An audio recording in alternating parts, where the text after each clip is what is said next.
Good morning everyone. Current affairs की series में 25 अक्टूबर पे पहुंच चुके हैं। आई होप आपने कल कल्चर का जो आपको फर्स्ट लेक्चर दिया गया था उसे एंजॉय किया होगा। कल्चर की सीरीज के अंदर जो भी स्टार्ट करी गई उसमें आपको जो कॉन्सेप्ट्स हैं वो दिए गए थे, and then after the complete lecture we discussed some MCQs.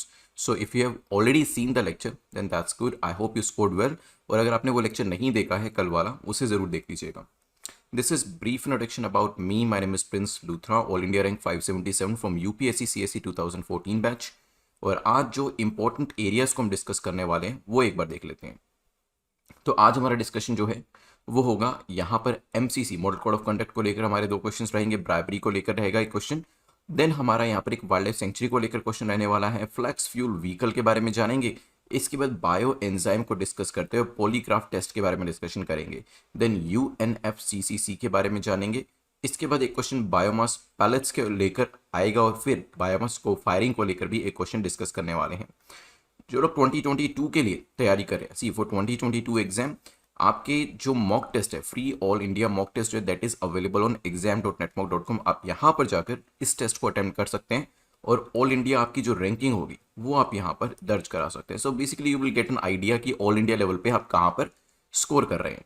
चलिए यहाँ से आगे बढ़ते हुए जल्दी से जो आज के ये हमारा मॉक टेस्ट होने वाला है या कहें कि मिनी मॉक टेस्ट होने वाला है, इसके अंदर आप अपना स्कोर जो है वो सेट कर सकते हैं।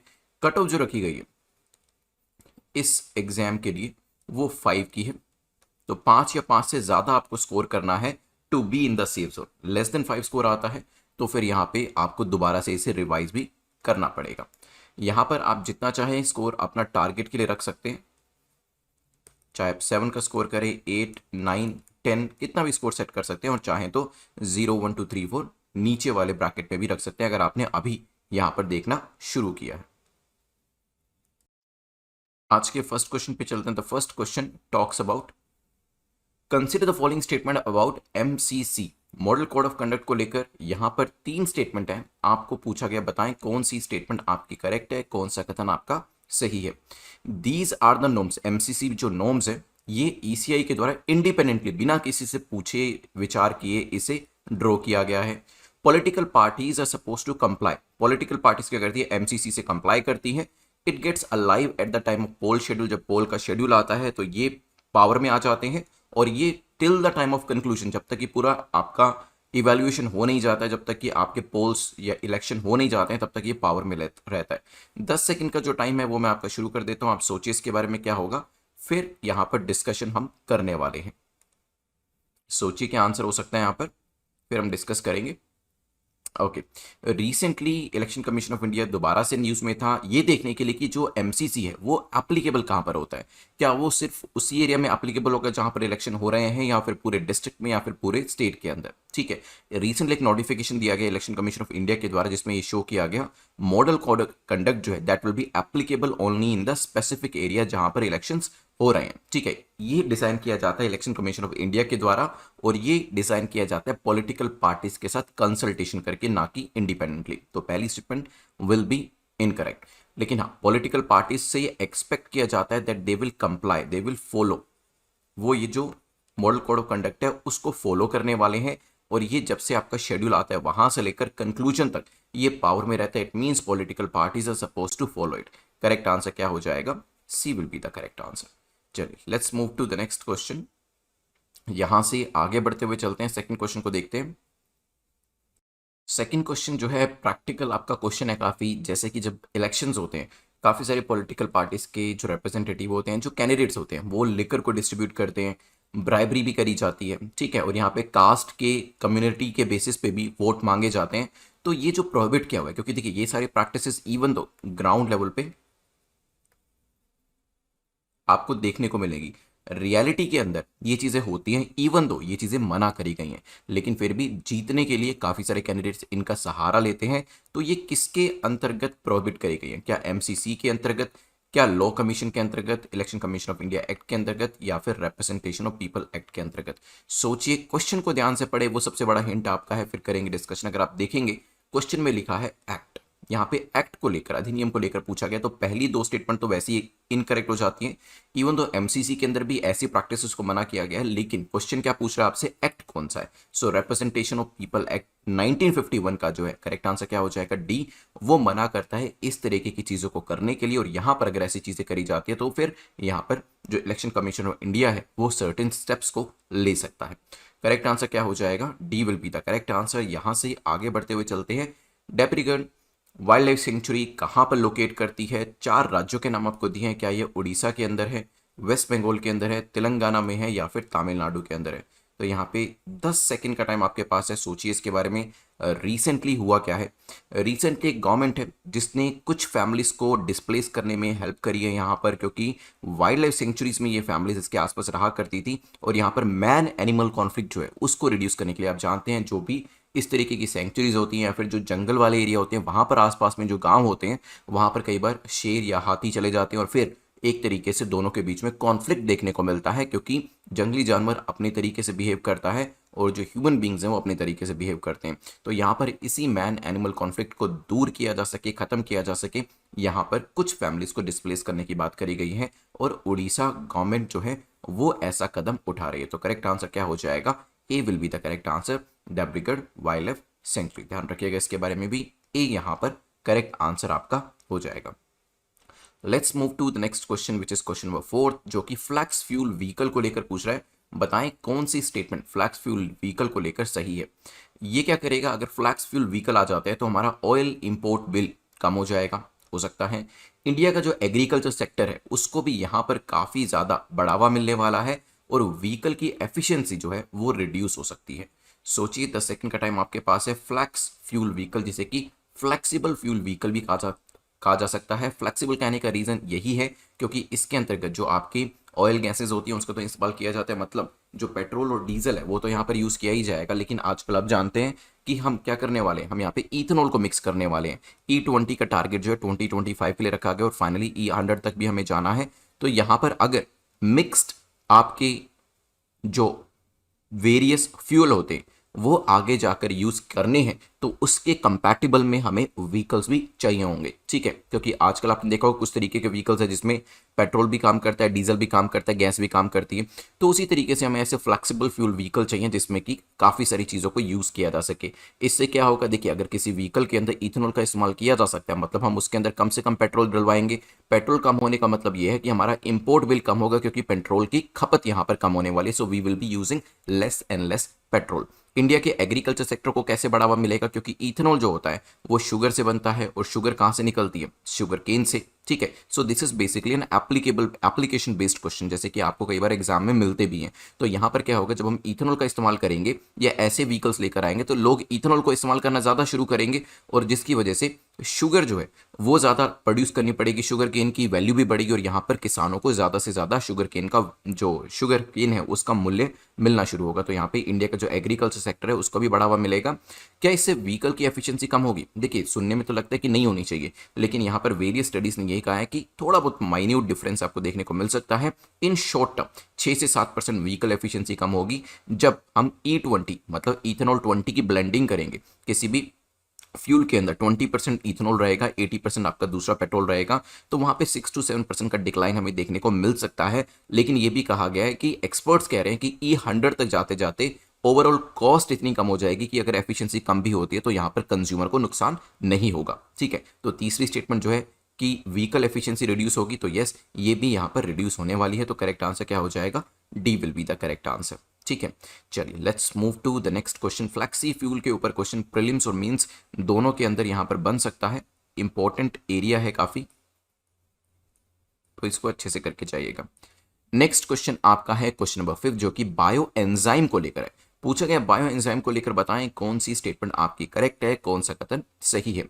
These are produced by the fermentation of organic waste. Organic waste को फर्मेंट करके इसे बनाया जाता है और इसके अंदर शुगर को भी मिक्स किया जाता है। हो सकता है 10 से 15 दिन का इसके अंदर टाइम लगता है, ये भी पॉसिबिलिटी है। चलिए मैं आपको 10 सेकंड का टाइम देता हूं, आप इस क्वेश्चन को सोल्व करें, फिर हम करेंगे इसके ऊपर एक डिस्कशन। क्योंकि अभी पंजाब के जो किसान है, Punjab farmers, they are producing bio enzyme by fermenting fruits and vegetables. जैसे कि जो फ्रूट्स होते हैं और वेजिटेबल्स इनको फर्मेंट करके, और काफ़ी बार तो ये कहा जाता है कि जो फ्रूट्स हैं, फ्लावर्स हैं, जो ज़मीन पे गिर जाते हैं वो किसी तरीके से यूज़फुल नहीं रहते किसानों के लिए, या फिर वो आसपास के जो कीट पतंगे होते हैं उनको अट्रैक्ट करते हैं, जिससे कि ऑलरेडी जो फ्रूट्स वहाँ पर पेड़ के ऊपर भी है वो भी कहीं ना कहीं उनको हानि पहुंचा सकते हैं वो कीट पतंगे। तो उनको यहाँ पर फ्रूट्स को जो गिरे हुए हैं, जो फूल गिरे हुए हैं, उनका इस्तेमाल करके, उनको फर्मेंट करके उसमें शुगर का मिक्सचर ऐड करके क्या किया जाएगा, बायो एंजाइम जो है वो बनाए जा रहे हैं पंजाब के किसानों के द्वारा। ठीक है, जो ये पूरा प्रोसेस है इसमें 60 से 100 दिन का टाइम लगता है,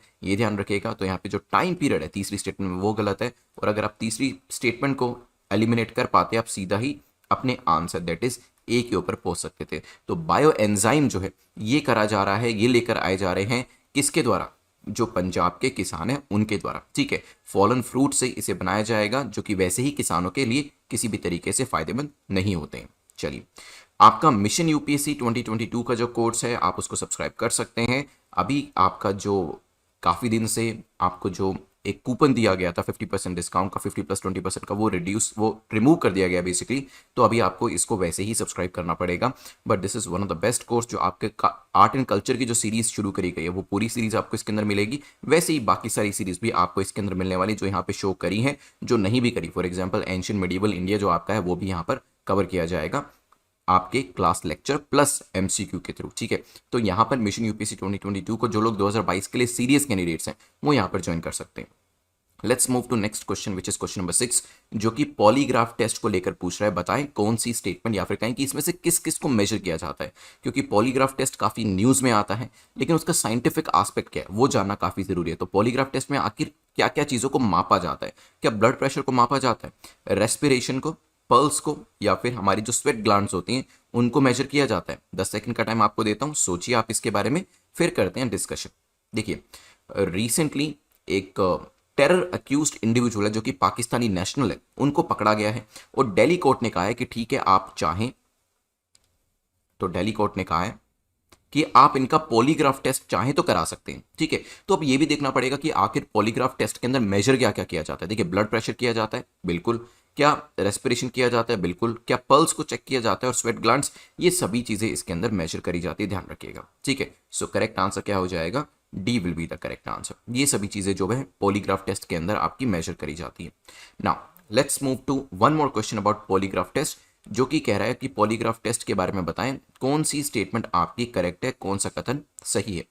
इसके अंदर जो व्यक्ति है उसको ट्रुथ सीरम जो है, ट्रुथ सीरम करके कोई सीरम होता है वो दिया जाता है, हो सकता है ये जो टेस्ट होते हैं ये 100% एक्यूरेट होते हैं, ये भी पॉसिबल है। ये जो है टेस्ट ये काफ़ी साइंटिफिक होते हैं, ये भी पॉसिबल है।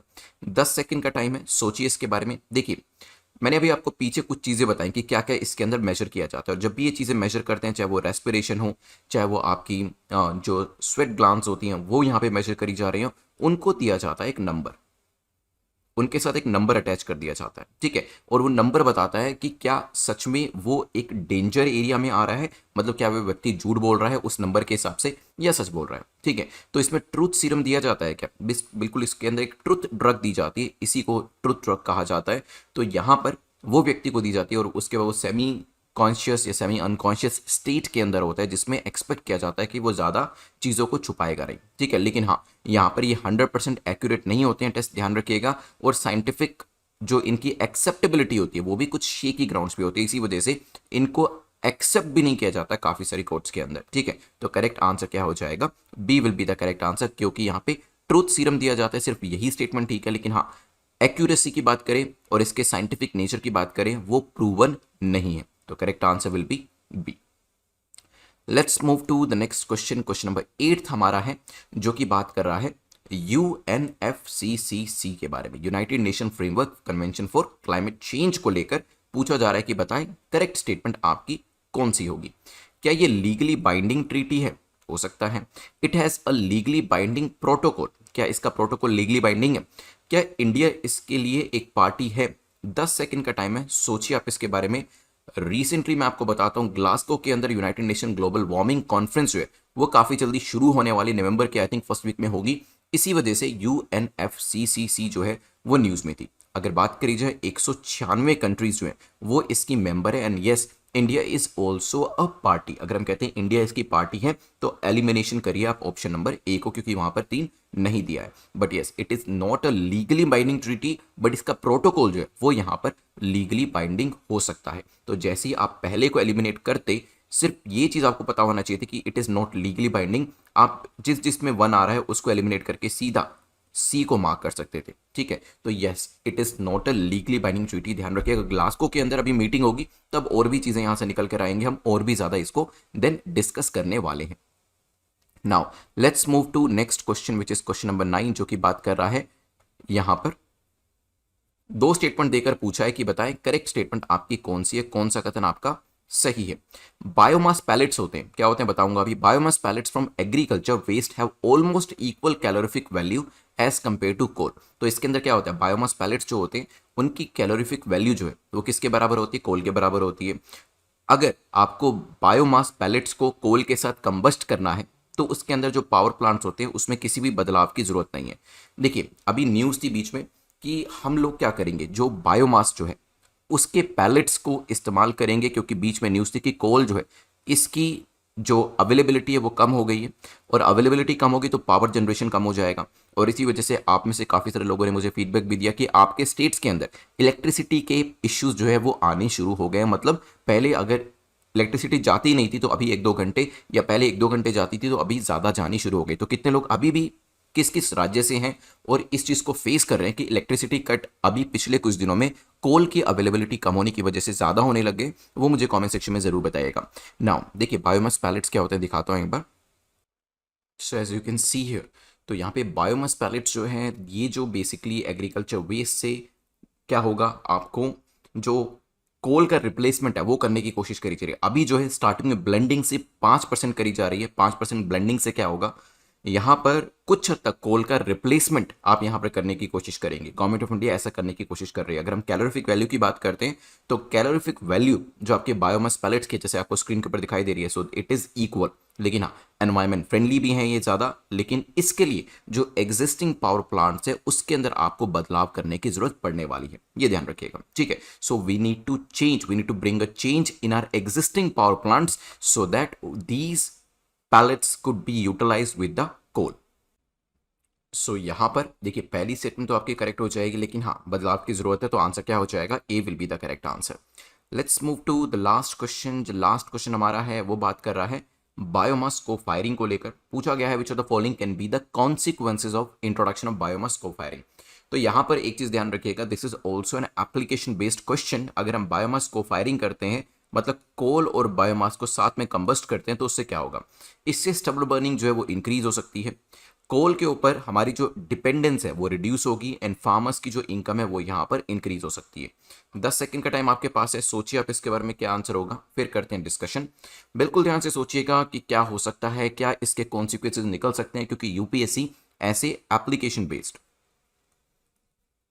क्वेश्चंस जो है वो काफी ज्यादा पूछता है ना। अगर बात करी जाए फार्मर्स इनकम इंक्रीज होगी, देखिए मैंने आपको पीछे ही बताया, क्योंकि देखिए इसमें शुगर की जरूरत पड़ेगी। ठीक है, या फिर अगर हम यहाँ पे इथेनॉल की बात नहीं भी करते, बायोमास की बात करते हैं, तो बायोमास कहाँ से निकल कर आएगा, किसान ही देंगे इसको। और यहाँ पर किसान अगर उसे पराली जलाने की बजाय उस चीज को सेल करना शुरू करते हैं तो स्टबल बर्निंग के इशू भी खत्म हो जाएगा और फार्मर्स की इनकम भी यहाँ पर इंक्रीज हो जाएगी। ठीक है, तो ध्यान रखिएगा। So basically what is wastage for a farmer, if he or she is able to sell that thing, तो उससे क्या होगा, उनकी इनकम जो है that will rise up to an extent. Dependence जो कोल के ऊपर रिड्यूस होगी, of course, because we are trying to find an alternative for the coal. Coal की जगह हम उसका कोई ऑल्टरनेटिव ढूंढ रहे हैं, जैसे कि हमने पीछे बायोमास पैलेट्स की बात करी, तो इससे कोल के ऊपर जो हमारी डिपेंडेंस है वो भी कम हो जाएगी। आंसर क्या हो जाएगा, C will be the correct answer. ठीक है, चलिए ध्यान रखिएगा इसके बारे में। यहाँ पर ये भी चीज़ ध्यान रखिएगा कि को कंबशन के अंदर हमें जो पावर प्लांट्स ऑलरेडी एग्जिस्टिंग करते हैं उसके अंदर बदलाव लाने की जरूरत है। खैर, 10 क्वेश्चन हमारे कंप्लीट हो गए हैं। Thanks for watching this video. अभी आपको करना क्या है, 2 मिनट अपने यहाँ पे इन्वेस्ट करने हैं for the active revision. Active revision के अंदर आप जानते हैं, जो लोग पहले से ही वीडियोस को देख रहे हैं, यहाँ पे जैसे ही क्वेश्चन आपके सामने आता है उसको लेकर जितनी चीज़ें आपको याद है आप वो कमेंट सेक्शन के अंदर जरूर बताइएगा। जो क्वेश्चन मैं पूछता हूँ उसका भी आंसर जरूर करिएगा। जल्दी से बताएं मुझे, मॉडल कोड ऑफ कंडक्ट कब से पावर में आता है और कब तक पावर में रहता है। इसे ECI election commission of India के द्वारा जितनी पॉलिटिकल पार्टीज हैं उनसे कंसल्ट करके बनाया जाता है और पॉलिटिकल पार्टीज को इनको कंप्लाई करना होता है। जब से शेड्यूल आता है और जब से लेकर शेड्यूल से लेकर कंक्लूजन तक ये पावर में रहता है, ध्यान रखिएगा। यहां से आगे बढ़ते हुए इसी से मिलता जुलता एक क्वेश्चन हमने पूछा था, वो था आपका लिकर को लेकर। लिकर, ब्राइबरी या फिर जो कास्ट एंड कम्युनल फीलिंग्स के बेसिस पे वोट मांगे जाते हैं, इसको ठीक करने के लिए एक एक्ट है। वो एक्ट कौन सा है जल्दी से बताएं। It is representation of people act 1951। इसके बाद आगे बढ़ते हुए नेक्स्ट क्वेश्चन नंबर 3 के ऊपर हमने डिस्कशन किया था देब्रीगढ़ वाइल्ड लाइफ सेंचुरी कहां पर लोकेट करती है, जल्दी से बताएं। यहां पर डिस्प्लेसमेंट का भी केस चल रहा था, so it is in Odisha. Then we discuss about flexible fuel vehicle. Flexible fuel vehicle कहां से है, सो ये क्या करेंगे, आपके ऑयल इंपोर्ट बिल को कम कर देंगे, एग्रीकल्चर सेक्टर को बढ़ावा देंगे, लेकिन हाँ जो व्हीकल एफिशिएंसी है वो यहाँ पर रिड्यूस हो सकती है, ध्यान रखिएगा। फिफ्थ क्वेश्चन में बायो एंजाइम कौन लेकर आ रहा है। बायो एंजाइम जो है वो लेकर आए जा रहे हैं पंजाब के फार्मर्स के द्वारा, जिसके अंदर वेरियस फर्मेंटेशन प्रोसेस का इस्तेमाल करते हुए वेस्ट फ्लावर्स, वेजिटेबल्स और जो आपके फ्रूट्स होते हैं उसका इस्तेमाल किया जाता है। 10 से 15 नहीं, इसके अंदर 60 से 100 दिन का टाइम लगता है, भी ध्यान रखिएगा। इसके बाद डिस्कशन हमारा हुआ था, मैंने आपको बताया था मिशन यूपीएससी 2022 को लेकर, आप इसको ज्वाइन कर सकते हैं। कल्चर का कल फर्स्ट वीडियो आप ऑलरेडी यूट्यूब के ऊपर देख चुके हैं। उसी तरीके से सारे सब्जेक्ट्स की जो वीडियोज है आपको यहाँ पर मिलने वाले हैं। नेक्स्ट क्वेश्चन के अंदर हमने देखा था पॉलीग्राफ टेस्ट के अंदर क्या क्या मेजर किया जाता है, तो ब्लड प्रेशर से लेकर respiration, pulse and sweat gland, सारी चीजें यहाँ पे मेजर करी जाती हैं और उसको एक नंबर दिया जाता है। यहाँ पर एक ट्रूथ सीरम जो है वो दिया जाता है, लेकिन हाँ दिस इज नॉट 100% एक्यूरेट और ये साइंटिफिकली प्रूवन नहीं हुआ है पूरी तरीके से, क्योंकि रिजल्ट जो है वो मिले जुले निकलते हैं इसके अंदर। United nation framework convention on climate change के बारे में हमने देखा था और यहाँ पर हमने देखा कि it is not a legally binding treaty, but इसका जो प्रोटोकॉल है वो लीगली बाइंडिंग हो सकता है अगर कंट्रीज चाहे तो। India is also a party just like other 195 countries, total 196 countries यहाँ पर अवेलेबल हैं। फिर हमने यहाँ से आगे बढ़ते हुए इसकी जो मीटिंग हो रही है वैसे कहाँ पर हो रही है मुझे बताइएगा कमेंट सेक्शन के अंदर, अभी जो नवंबर के फर्स्ट वीक में होगी। देन हमने देखा था बायोमास पैलेट्स के बारे में, तो मैंने आपको यहाँ पर इमेज जो थी आई थिंक दिखाने की कोशिश करी, बट वो शायद आई नहीं आपके जो हम क्वेश्चंस कर रहे थे वहां पर। तो बायोमास पैलेट्स जो हैं they are the agriculture waste, लेकिन कोल के साथ इसको यूज़ किया जाएगा। पावर प्लांट्स के अंदर कुछ बदलाव जो है वो इसके अंदर करना पड़ेगा ताकि ये सही तरीके से यूज़ किए जा सके। अब यहाँ पर अब हम बायोमास पैलेट्स को या बायोमास को यूज़ करेंगे तो इससे क्या होगा, स्टबल बर्निंग इंक्रीज होगी या कम होगी, ऑफकोर्स कम होगी, क्योंकि यहाँ पे स्टबल बर्निंग जो है या फिर जो स्टबल है आपका उसका इस्तेमाल करके उसे सेल किया जा सकेगा, जिससे फार्मर्स की इनकम जो है उसको भी बढ़ावा मिलने वाला है। अब मैं आपको क्वेश्चन ऑफ द डे देने वाला हूं जिसका आंसर नीचे कमेंट सेक्शन में आपको करना है, क्योंकि लास्ट टाइम हमने काफी सारे क्वेश्चंस जो थे वो डिस्कस किए थे, उसके अंदर से एक क्वेश्चन जो था हमारा वो था यहां पर कौन सा ऐसा सोशल मीडिया प्लेटफॉर्म है जो कि लॉन्च किया जा रहा है, ये मुझे जरूर बताइएगा। लास्ट टाइम हमने देखा था अमेरिकन प्रेसिडेंट डोनाल्ड ट्रंप जो है एक पर्टिकुलर प्लेटफॉर्म को लॉन्च कर रहे थे, उसका नाम मुझे बताइएगा। अपने मार्क्स कमेंट सेक्शन में जरूर लिख दीजिएगा जितना भी आपने स्कोर किया है। टेलीग्राम का लिंक नीचे डिस्क्रिप्शन में दिया गया, उसे ज्वाइन कर लीजिएगा सो दैट आपको इस पूरे लेक्चर की जो पीडीएफ है वो भी यहाँ पर मिल जाए। Thanks for watching this video, have a nice day, take care, good bye.